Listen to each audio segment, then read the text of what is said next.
I never thought there would come a day when my own parents would do that to my grandmother. They called it a new trend, a little joke.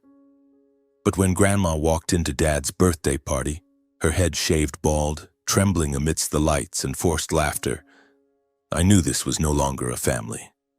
And from that moment, I decided I would never let anyone hurt her again. Hello, my name is Micah Sterling.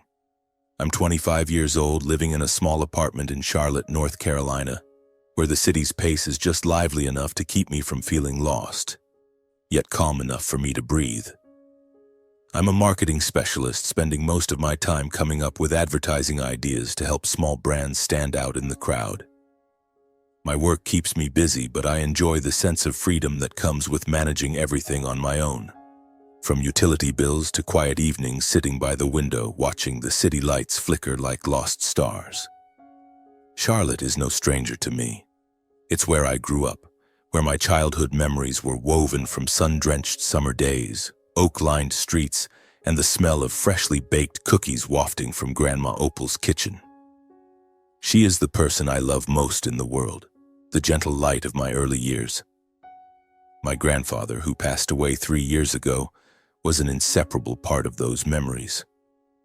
He taught me how to tie my shoelaces, how to peel an apple without cutting myself, and how to listen to Grandma's stories without interrupting, no matter how long-winded they were. "Micah," he'd say in his warm, deep voice, "you have to cherish what people tell you because every story is a piece of their life." I still remember every word he said as if they were carved into my heart. When Grandpa passed away, it felt like a part of my world collapsed. He left quietly on an autumn morning when golden leaves blanketed the path to their small suburban Charlotte home. Grandma Opal sat by his side, holding his hand until the very end, her eyes brimming with tears but still managing a smile. "He's just gone ahead, Micah," she said to me, her voice trembling. "One day I'll see him again." I didn't know how to respond, so I just hugged her tightly, hoping my warmth could ease the pain I knew she was hiding. After Grandpa's death, my parents, Clifford Sterling and Joanne Sterling, decided to have Grandma Opal move in with them at their small house in downtown Charlotte, where they ran a little coffee shop called Sterling's Brew. The cafe was their pride and joy, though it never brought in much money. Their income was just enough to get by, and sometimes I'd hear Mom complain about the piling bills while Dad was always busy with numbers and ledgers. I didn't get too involved in their affairs, having moved out at 20, determined to live independently and not be a burden. But when I heard Grandma Opal would be living with them, I felt relieved. I thought, at least she wouldn't have to face loneliness in the house filled with memories of her and Grandpa. Grandma Opal is an extraordinary woman. Though she's over 70, she retains a sharpness and gentleness I've always admired. Her silver-white hair, shoulder-length and meticulously combed, would shimmer in the sunlight, making her look like a fairy from the bedtime stories she used to tell me. She loved Grandpa with a deep, unwavering love, and I knew their old house, where I used to run around the garden, was her entire world. It was where she and Grandpa built their life, raised my dad and my uncle, who now lives abroad, and lived through the joys and storms of life. So when she decided to sell that house, I was stunned. "Grandma, why would you sell it?" I asked, my voice breaking as I stood in front of the house, now marked with a sold sign. She just smiled, her eyes gleaming with trust. "Micah, I want your parents to have an easier life. This money will help them take good care of me, and I don't want to live alone anymore. I need a family." I looked at her, my heart swelling with respect. She had sacrificed the place that held her entire life, just for the hope that our family would come together, that she would be loved and cared for the way she had always cared for us.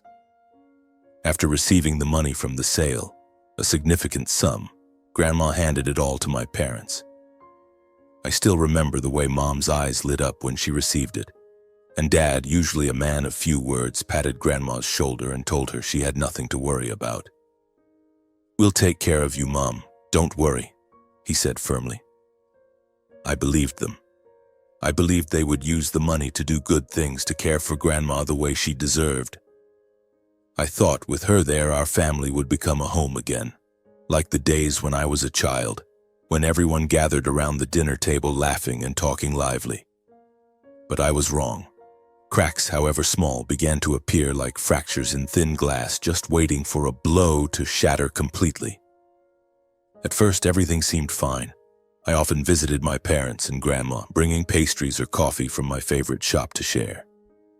Grandma Opal always greeted me with a warm hug, and we'd talk for hours about my work or the old stories she'd tell and retell. I never tired of listening to her, even if I knew every detail by heart. But I noticed not everyone in the house was as patient as I was. My mom, Joanne, started to complain. Her remarks, seemingly harmless, cut like a knife. "She's old, always going on about the same old stories. It's exhausting," she muttered once while Grandma Opal was recounting her and Grandpa's wedding day. I looked at Mom, trying to brush it off, thinking maybe she was just tired from the cafe. But then I saw Dad change too. He'd scowl when Grandma slowly descended the stairs or when she accidentally dropped a cup in the kitchen. "Be careful, Mom, things in this house aren't cheap," he'd say coldly. A chill ran down my spine. That wasn't the Dad I knew, the man who used to joke with me when I was little, who proudly boasted about having an amazing mother like Grandma Opal. During my subsequent visits, I began to sense a strange atmosphere, as if an invisible curtain was slowly descending, shrouding the warmth that once filled my parents' home. Initially, I had been relieved when Grandma Opal moved in with them. I thought that with the money she gave them from selling her memory-filled house, they would care for her properly, as she deserved. I envisioned lively family dinners filled with laughter, with Grandma at the head of the table recounting stories about Grandpa while my parents listened with respect. But reality was far different, and the first cracks began to show, small but sharp, like needles piercing my heart. My father, Clifford, was never one to openly express his emotions, but now I saw him growing increasingly irritable. During meals, when Grandma Opal slowly chewed her small bites, he would sigh, his brows tightly furrowed. "Mom, eat a little faster, we still have to clean up," he said, his voice barely concealing his frustration. I looked at Grandma and saw her trembling hands set down her chopsticks, a flicker of hurt in her eyes before she forced a strained smile. "I'm old and slow, causing trouble for you all," she said, her voice as soft as a passing breeze. I wanted to say something to comfort her, but my throat felt blocked.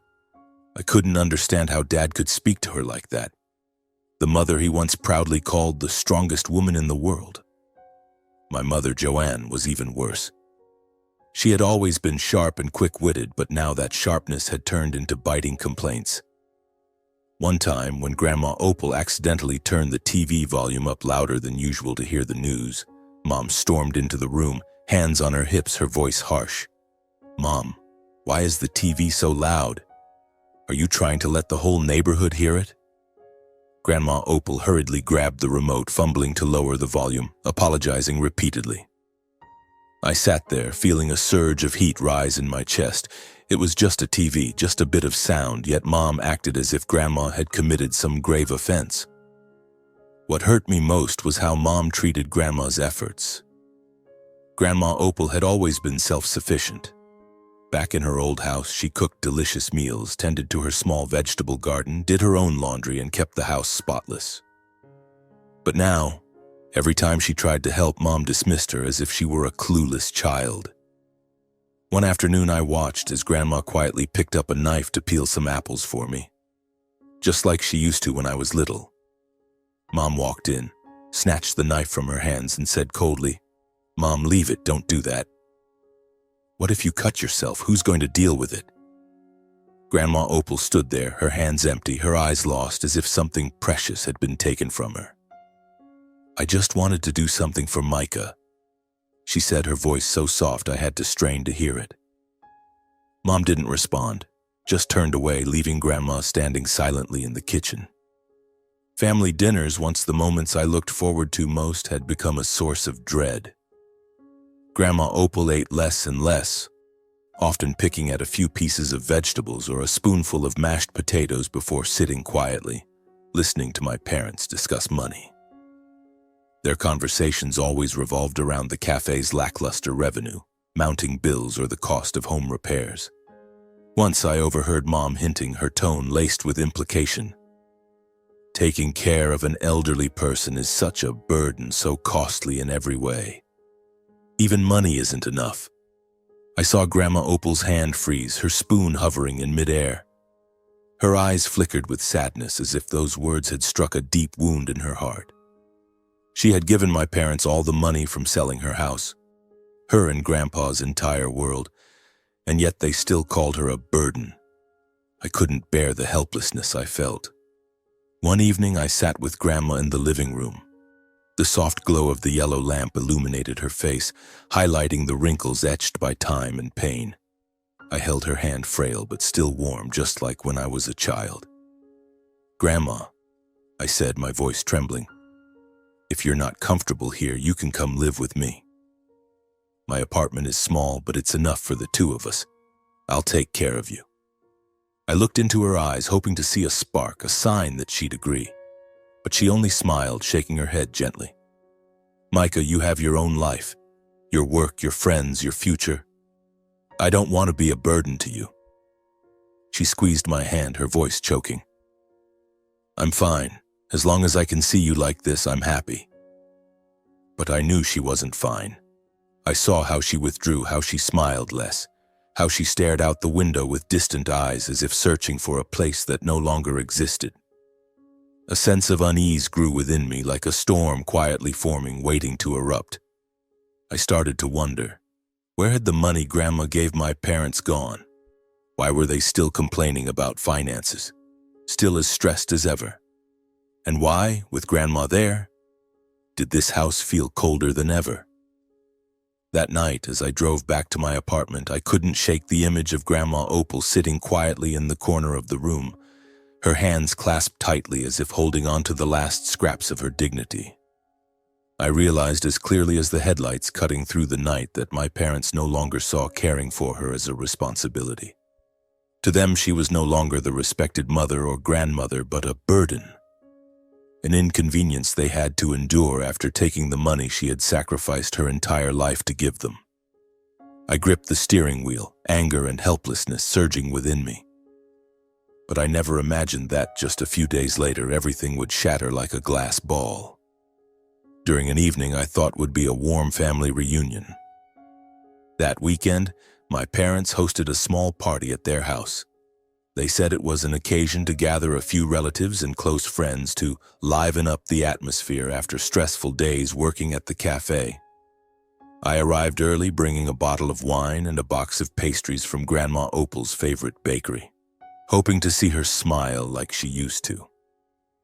As I stepped into the house, the delicious aroma of food from the kitchen brought a fleeting smile to my face. The dining table was carefully set with a pale green tablecloth and the white porcelain plates my mother always cherished. The lively chatter and laughter of the first guests filled the air, and I thought, maybe today would be a good day. But then, when Grandma Opal emerged from the back room, my heart seemed to stop. I was frozen in place. Her silver white hair, shoulder length, once shimmering in the sunlight like a gentle halo, the hair Grandpa used to say was her most beautiful feature, was gone. In its place was a bald scalp, speckled with fresh red scratches, as if it had been shaved roughly without a shred of care. She wore a thin scarf, but it was too flimsy to hide the cruel truth. She walked slowly, her back slightly hunched, her trembling hands clutching the edges of the scarf as if afraid it would slip off. She tucked herself into a corner of the table, avoiding everyone's gazes, her eyes red-rimmed and glistening with unspoken pain. I stood there, unable to believe my eyes. The world seemed to slow down, the laughter and chatter of the guests fading into meaningless, distant noise. I looked at Grandma, the woman who had been a symbol of strength and gentleness in my heart, now appearing smaller and more fragile than ever. The people around began to whisper. "What happened to Grandma Opal?" a cousin asked quietly, her voice tinged with curiosity and surprise. My goodness, did she shave her head? How strange, a friend of my mother's murmured, trying to suppress a smile. My father, Clifford, was quick to respond, his tone as casual as if he were talking about the weather. It's the new trend. Bald is neat and hassle-free. My mother, Joanne, was even worse. She let out a loud, cold laugh that cut into my heart like a knife. Exactly. She's old, why keep long hair? It's messy. Shaving it off is cool and trendy. A few guests chuckled along, thinking it was a harmless joke. But I saw Grandma Opal lower her head, her hands gripping the thin scarf tightly, her frail fingers trembling as if trying to hold on to the last remnants of her dignity. A single tear rolled silently down her cheek, so quick that no one noticed, except me. I was stunned, unable to believe my parents saw this as a joke. That hair wasn't just hair. To Grandma, it was a keepsake, a memory of Grandpa who used to sit with her on quiet evenings, stroking her hair and telling her she was most beautiful when her silver strands glowed in the sunlight. I still remember as a child sitting beside her, watching her brush her hair, each silver strand sparkling like something out of a fairy tale. It was a part of her, a part of Grandpa, a part of the happy days she had sacrificed her entire home to preserve in the hope of having a family. And now, my parents had taken that away from her, without the slightest hint of remorse. I felt a fire ignite in my chest. It wasn't just anger, but a deep, searing pain, as if I too had been insulted alongside Grandma. Grandma Opal couldn't eat. She just sat there, quietly wiping away tears, trying to hide her humiliation. The mocking laughter of my parents and the guests rang out like daggers, each word a cut into her dignity. I couldn't stand still for another second. My feet moved on their own, bringing me closer to her. A surge of intense emotion welling up, impossible to suppress. "What did you do to Grandma?" I said loudly, my voice trembling with anger, cutting through the laughter and chatter in the room. The entire party fell silent in an instant, as if the air had been sucked out. All eyes turned to me, awkward smiles fading from the guests' lips. "You think shaving her head is a joke? Fashion? What did she do to deserve this?" I pointed at Grandma Opal, who kept her head bowed, her hands clutching the thin scarf as if it were her last shield of protection. My father, Clifford, his face flushed red, stood up abruptly, the chair behind him scraping with a harsh clatter. "Micah, how dare you speak to your parents like that? Disrespectful. Don't you know how to behave in front of others?" He roared, his voice thundering, but I didn't flinch. My mother, Joanne, chimed in, her tone sharp as a blade. "You're blowing this out of proportion, Micah. It's just some hair. What's the big deal? Do you want the whole family to see us as the bad guys?" Her words poured fuel on the fire within me. They didn't apologize, showed no remorse, only turned to blame me, as if I were the one ruining the party, the insolent one daring to question them. I looked around, seeing the curious, uncomfortable gazes of relatives and friends. Some lowered their heads, avoiding my eyes, but no one spoke up for Grandma. Their silence was another dagger, confirming that to them, this was just a small matter. But to me, it was an unforgivable insult. I turned back, took Grandma Opal's hand, and said coldly but firmly, "Grandma, let's go." I helped her stand, walking past the stunned gazes and fading whispers behind us. Grandma didn't resist, letting me lead her by the hand. The party's lively atmosphere continued, but no one said anything. I didn't care anymore. All I knew was that I had to get her out of that place immediately. On the drive back to my apartment, the air in the car felt suffocatingly heavy. Grandma Opal sat beside me, her head resting against the window, her eyes staring into the dark as if searching for something lost. The thin scarf on her head fluttered, a cruel reminder of the pain she carried. I wanted to say something, to ask her what happened, but my throat felt choked. When we arrived at my small apartment, the warm yellow light wasn't enough to dispel the coldness in my heart. I pulled out a chair for her to sit, my voice gentle. "Grandma, rest a bit. I'll order some food." I ordered 2 servings of roast chicken and mashed potatoes from her favorite diner. then hurriedly tidied the sofa, grabbing blankets and pillows to make a comfortable spot for her. While waiting for the food, I sat beside her, holding her frail hand. "Grandma, what happened?" I asked, my voice trembling. I needed the truth, though I feared it would hurt even more. Grandma Opal was silent for a long time, her eyes fixed on her clasped hands in her lap. Then she sighed, her voice choked but clear. "Micah, it wasn't a joke. Your parents, they've been frustrated with me for a while. They said I was a burden, an extra weight in the house. That day, your mother said my hair was messy, an embarrassment to the family. Your father, he took clippers and shaved it all off, saying it was to teach me to be neat. I tried to stop him, but I wasn't strong enough. My blood felt like it froze. My mind reeled, unable to believe that my parents, the people who raised me, could do this to her. Shaving her head wasn't an accident.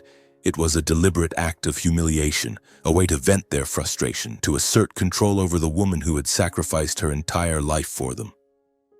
I wanted to scream, to rush back to their house and confront them, but when I looked into Grandma's red, teary eyes, I held back.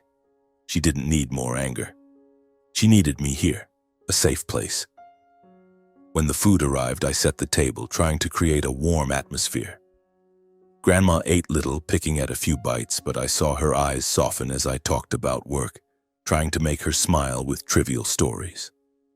Afterward, I led her to the sofa, wrapped her in a blanket, and played soft music she loved. "Rest, Grandma. I'm right here," I said, then sat on the floor beside her like I used to when I was a child. That night, I couldn't sleep. Lying in bed, staring at the ceiling, my mind swirled with images of Grandma Opal and the words she'd shared. I thought of her silver hair, the memories of Grandpa, the money she sacrificed, and how my parents had treated her. Another fire ignited in me, but this time it wasn't just anger. It was resolve. I wouldn't let her suffer anymore. I would seek justice for her, even if it meant facing my own family. The next morning, pale sunlight filtered through the curtains, but it couldn't dispel the coldness in my heart. Grandma Opal was still sleeping soundly on the sofa, her face gentler in her dreams, as if she had returned to the happy days with Grandpa. I gently tucked the blanket around her, brewed a strong black coffee, and drove straight to my parents' house. My heart pounded, not out of fear, but from a suppressed rage ready to erupt. I knew this confrontation wouldn't be easy, but I was prepared. When I pushed open the door, the house still carried the faint smell of wine and food from last night's party. My parents were at the kitchen table, Dad flipping through a newspaper, Mom sipping tea, as if everything was just a passing breeze. They looked up at me, their eyes briefly flashing with surprise before settling into indifference. "Back already? Didn't cause enough trouble last night?" Mom asked, her voice sharp as if she'd bitten into a lemon. I stood tall, took a deep breath, and said firmly, "I'm here to collect Grandma's things. From now on, she's living with me. I'll take care of her myself because that's my responsibility and my love for her." I looked straight into their eyes, waiting for an apology, a hint of remorse. But there was none. My father, Clifford, set the newspaper down and smirked, his eyes glinting with sarcasm. "Oh, responsibility? Love? Sounds noble, Micah. Try taking care of an old lady and let's see if you'll cry over that grand love of yours." He emphasized love as if it were a joke, each word piercing my heart like a needle. My mother, Joanne, leaned forward, hands on the table, her half-smile cutting like a blade. "Oh, wonderful, my dear son. So you think you're a hero taking Grandma away to spare us the hassle, huh? You think it's that easy to care for her, don't you? Give it a week and you'll come running back begging for my help." She raised an eyebrow, her tone challenging, as if I were a naive child taking on something beyond my capacity. I clenched my fists, struggling to contain the anger boiling in my chest. "Grandma isn't a hassle," I said coldly. "She's family. But maybe you've forgotten that after taking all the money from the sale of her house." I saw Mom falter, her eyes flickering with unease. But Dad just laughed louder, as if I'd told a hilarious joke. "Oh, now you're preaching morality to your parents. Dad said, his voice dropping into a mocking tone. Take her then. And all that old junk. It'll surely stabilize your life. From now on, she's your burden. He waved his hand toward the room where Grandma used to stay. I didn't respond, unwilling to waste words on them. I walked into Grandma Opal's former room, packing her things with the care of handling fragments of a precious painting. The old sweater she knitted herself, the woolen scarf she wore on winter days, the notebook filled with her recipes and the photo of Grandpa, his gentle smile looking at me from the worn wooden frame. Each item was a piece of memory, a part of her soul I couldn't bear to leave in this place. My parents stood at the doorway, their eyes fixed on me, but I didn't look at them. I focused solely on packing, as if I were rescuing Grandma from a place no longer worthy of her. As I carried the bags to the car, Mom called after me, her voice dripping with false sweetness. Good luck, Micah. Don't forget to call when you get tired. I didn't turn back, just slammed the car door and drove straight to my apartment. When I got there, Grandma Opal was awake, sitting by the window with a cup of tea in her hands, her eyes distant. I set the bags down, sat beside her and recounted everything, from the brief confrontation to my parents' biting sarcasm. She listened, her eyes gradually reddening. My dear, she said, her voice trembling, it breaks my heart to be rejected by my own flesh and blood like this, but I feel warmth because I still have you. You're my last refuge. She held my hand, tears streaming down her cheeks, a mix of pain from betrayal and gratitude for my unconditional love. I hugged her, feeling the warmth from her frail frame, my heart heavy yet somehow lighter. In the first few days, I busied myself arranging everything to make Grandma feel comfortable. I tidied up a corner of the kitchen, setting up a small wooden table where she could chop vegetables, knead dough, or cook the dishes she loved. I also brought home an old armchair from a second-hand shop and placed it by the large window, where morning sunlight streamed in, casting golden patches on the wooden floor. Grandma, you can sit here to read or knit, I said, pulling the chair closer so she could see the oak trees lining the street. She smiled, her hands gently caressing the chair as if it were a precious gift. You're so thoughtful, Micah, she said, her voice warm, and I saw her eyes light up, free from the fearfulness they held during her time at my parents' house. Our life together began with simple things. In the mornings, I brewed coffee for myself and tea for her, and we'd sit at the kitchen table talking about everything, from her old stories about Grandpa to my busy days at the company. She loved recounting how Grandpa taught me to fish at the lake near their house, though I never caught a single one. You kept jumping around, scaring all the fish away, she said with a laugh. And I laughed along, my heart feeling light, as if I were a child again. In the afternoons, we cooked together. She taught me how to make the butter cookies Grandpa loved, the scent of flour and brown sugar filling the apartment. Some days I took her to the nearby park where she enjoyed sitting on a bench, watching children play and telling me about the flowers she used to grow. Day by day, I saw Grandma Opal's smile return. Her eyes no longer darted away, no longer carried the shrinking fear of bothering someone. Instead, there was a sense of peace, as if she had rediscovered herself after months of being treated like a burden. One evening, as she sat knitting under the soft glow of the lamp, she looked up at me, her voice gentle. Micah, I never thought I'd get to live like this again. Thank you. I only nodded, my throat tight, unable to find words beyond holding her hand, feeling its warmth as a reassurance that I was doing the right thing. But amidst those warm moments, a new worry began to creep into my mind. Life wasn't just about joyful meals or leisurely walks. The costs of living, medications, and doctor's visits for Grandma were starting to weigh heavily. I worked in marketing, and my salary was enough for a single life. But now, with Grandma, things were getting tight.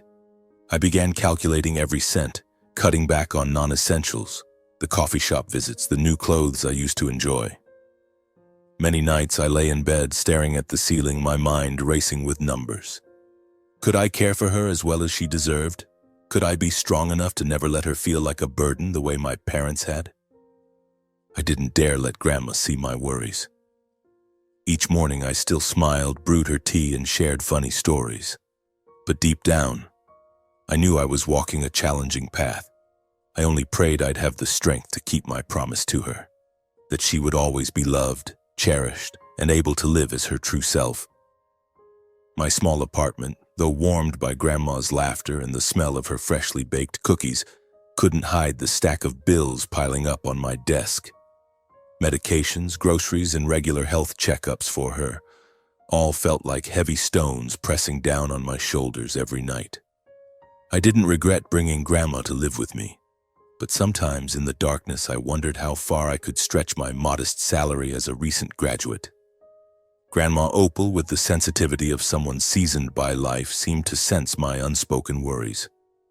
I began to notice it in her quiet glances, in the way she ate less to save food, or when she refused the small gifts I wanted to buy to cheer her up. "I don't need anything, Micah," she said, her voice gentle but firm. "Having you here is enough." Those words made my heart ache. She was trying to protect me, as she always had, even though she was the one who needed shielding. One weekend morning, as pale sunlight bathed Charlotte, Grandma Opal looked up from her armchair by the window where she was knitting. "Micah," she called, her voice soft but carrying something different. "Would you take me to see the old house? The one your grandpa and I had in the suburbs." I was surprised looking at her. That house had been sold long ago, now belonging to another family. I worried she'd feel heartbroken seeing the place that was once her entire world now in someone else's hands. But her eyes, though gentle, held an undeniable resolve. "All right, Grandma," I said, smiling. "We'll go this afternoon." That afternoon I drove her to the suburbs, where winding roads snaked through rows of old oak trees. The old house came into view, still rustic with its white picket fence and small garden, though now adorned with a new swing and unfamiliar flower pots. I parked the car and helped Grandma step out. She stood silently at the gate, her hands clasped tightly, her eyes scanning every corner of the house as if searching for fragments of memories. "Do you remember," she said, her voice wistful, "how you used to run around the garden chasing butterflies and your grandpa would pretend to be a monster to scare you?" I smiled, feeling as if I were pulled back to those sun-drenched summer afternoons when Grandma sat on the porch telling fairy tales, and Grandpa hoisted me onto his shoulders, teaching me how to spot rain clouds. We stood there for a long time, reminiscing about those beautiful memories. She talked about their simple dinners when Grandpa always insisted on washing the dishes so she could rest. She pointed to a corner of the garden where I once fell while trying to climb a tree, and she had rushed out, scooping me into her arms to comfort me even though my knee was only slightly scraped. "Those days, I thought they'd last forever," she said, her voice catching. I held her hand, feeling her frail fingers tremble. "Grandma, those memories aren't gone," I said, trying to keep my voice steady. "They're still here, in your heart and mine." Then she asked to visit the cemetery where Grandpa rested. I drove through quiet roads, my heart heavy. The cemetery lay peacefully under the shade of vibrant red maples, the air still as if cradling untold stories.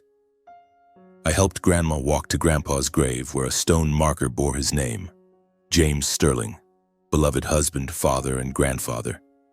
She knelt down, placing a small bouquet of white daisies on the grave, her trembling hands touching the stone. I stood behind, silent, giving her space to be with him. In the quiet stillness, she took my hand and pulled me to sit beside her.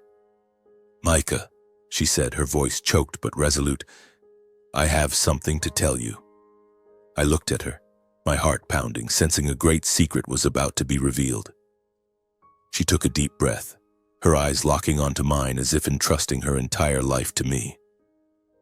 "Before your grandpa passed, he left me a hidden inheritance.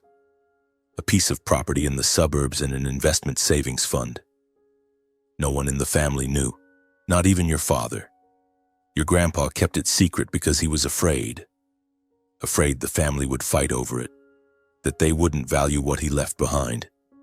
I was stunned, unable to believe my ears. "Grandma, are you serious?" I stammered, my mind reeling. She nodded, her eyes glistening with tears. "I kept it secret to prevent the family from falling apart. But after everything that's happened, I know you're the only one, only you, Micah, who will honor and use your grandpa's legacy properly. I want you to know the truth." She squeezed my hand, her voice trembling but filled with trust. "Your grandpa would smile knowing I'm passing it to you." I sat there, a storm of emotions swirling within me. I was moved by Grandma's love and trust, by the fact that Grandpa's legacy, the man I respected most, still lived on in such an unexpected way. But at the same time, I felt a heavy weight. This inheritance could change our lives entirely, allowing me to care for Grandma better, but it was also like a ticking bomb, ready to explode if it fell into the hands of people like my parents. A few days later, Grandma Opal called me over to her armchair by the window, where she often sat knitting under the sunlight. "Micah," she said, her voice firm yet gentle, "I've thought it through. I want to transfer all of Grandpa's estate to you. You'll have full control because I trust you'll do what he would have wanted." I was stunned, wanting to refuse, feeling unworthy of such a monumental responsibility. But her eyes, both resolute and filled with trust, made it impossible to say no. "Grandma, I won't let you down," I said, my voice catching. She smiled, gently patting my hand as if entrusting me with her and Grandpa's entire world. I didn't hesitate. With that estate, I immediately searched for a spacious house in suburban Charlotte, a quiet place with a small garden and large windows to let in the sunlight. It was somewhere Grandma could live comfortably, safely, and receive proper medical care in her final years. I pictured her sitting on the porch, knitting, reading, or tending to a few flower pots like she used to. When I signed the contract to buy the house, I felt a weight lift, as if I had repaid a fraction of the emotional debt I owed to her and Grandpa. On moving day, Grandma Opal walked slowly, touching every corner of the house, her eyes sparkling as if she had rediscovered a piece of her lost memories. "Micah, you've made me feel alive again," she said, and I could only hug her, tears falling silently. But that joy didn't last long.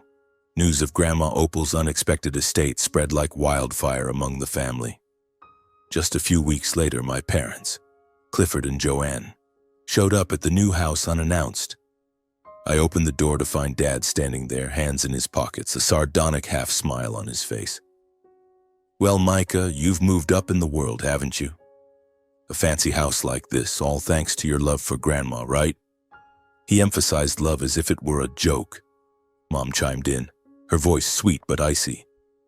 "I thought you were all about preaching morality, but turns out you're pretty clever. Coaxing a frail old lady to sign over everything to you. Well played, son." I clenched my fists, struggling to stay calm. "This was Grandma's wish," I said coldly. "She trusts me because I don't see her as a burden." But Mom laughed loudly as if I'd said something absurd. "Her wish? Oh, Micah, don't be so naive. She's old, her mind's muddled. Whatever you say, she'll believe. But that estate belongs to the family, not just you. Don't think you can keep it all or we'll see you in court." Dad nodded, his eyes darkening. "Exactly. You think you can outsmart the whole family? We'll sue to take back what's ours." Grandma Opal, standing behind me, heard everything. Her hands trembled, her eyes red, not from fear but from pain. "Clifford, Joanne," she said, her voice choking, "you're my flesh and blood, but how could you think my mind is muddled? I just wanted to preserve what your father left behind, and yet you're fighting over it." She turned away, tears streaming down her face, the disappointment etched deeply into her expression. I helped her sit down, my heart twisting in pain. It didn't stop there. Uncle Henry, my rarely seen uncle who lived abroad, caught wind of the news and rushed back, joining the opposition. He showed up at my house the next day, his tone smooth but unable to mask his greed. "Micah, I hear you're the big heir now, huh?" he said with a fake smile. "Your grandparents' estate should be split evenly among their children, not handed entirely to a grandson. Let's be fair, nephew. I looked at him, feeling as though my entire family was turning against me, not out of love but out of greed. The pressure from my own flesh and blood weighed on me like a boulder. My parents kept calling, sometimes mocking, sometimes threatening, even sending warning letters through a lawyer. Uncle Henry rallied relatives, stirring up claims that I had manipulated Grandma Opal to seize the estate. But every time I looked at Grandma, now peacefully sitting in the garden tending to her daisy pots, I found strength. "This is Grandma's wish," I repeated, not just to them but to myself. "I'll fight to the end to protect her honor and her rights." A legal and moral battle within the family began to take shape. I knew the days ahead would be tense, filled with unrelenting struggles. But as I held Grandma Opal's hand, feeling the warmth of her frail fingers, I knew I wasn't alone. I would fight, not just for her, but for what Grandpa left behind, for the true love this family had lost. The lawsuit quickly went to court, and the story of a family suing each other over an inheritance became the talk of Charlotte. Neighbors, old friends, and even regular customers at my parents' cafe whispered among themselves, their eyes filled with curiosity and pity. I didn't care about the gossip. My only goal was to protect Grandma, her wishes, and Grandpa's legacy.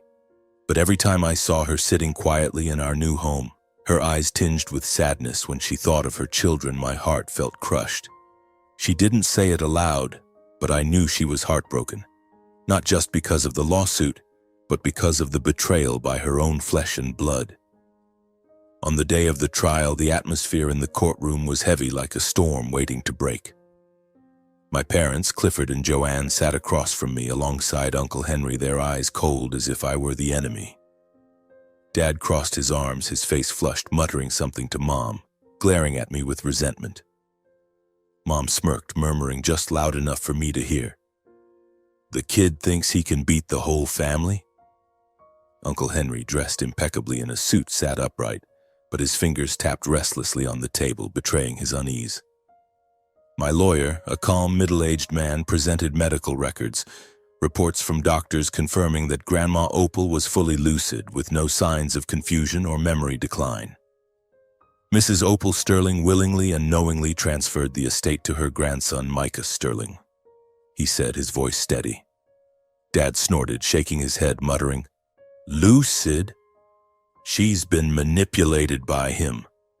Mom glanced over, adding in a mocking tone, "Oh, what a brilliant old lady, handing everything to her golden grandson."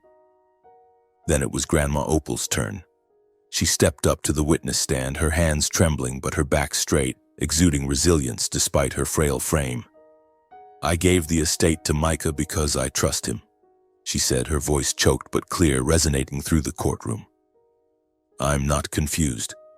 I knew what I was doing, but my children..." She paused, taking a deep breath, her eyes red. "Clifford, Joanne, and even Henry, you treated me like a burden, like an inconvenience. You weren't just indifferent. You were cruel." She removed the cloth cap she was wearing, revealing her bald scalp, the faded but still visible red scratches stark against her skin. The courtroom fell silent, save for a few gasps. "This is what my son and daughter-in-law did to me," she said, her voice trembling. "Just because I didn't obey, because they thought I was a nuisance in their home." My eyes stung with tears. The room, from the judge to the audience, was hushed, some wiping their eyes. Dad bowed his head, clenching his fists, his face red as if he wanted to argue but couldn't find the words. Mom turned her face away, lips pursed, but I saw her shoulders tremble, as if shaken by Grandma's words. Uncle Henry slammed his hand on the table, muttering, "Mom, how could you do this to me? That estate belongs to the whole family." But his voice faltered, no longer confident. Grandma's words were not just an accusation, but a dagger cutting through their greed and hypocrisy. I wanted to run to her and hug her, but I stayed seated, gripping the chair tightly, my heart swelling with a mix of pride and pain. The court ultimately ruled in our favor. The transfer of the estate was entirely legal, and I was the rightful heir with full authority to manage it. My parents and Uncle Henry left the courtroom with defeated expressions, their eyes filled with resentment but no words left to say.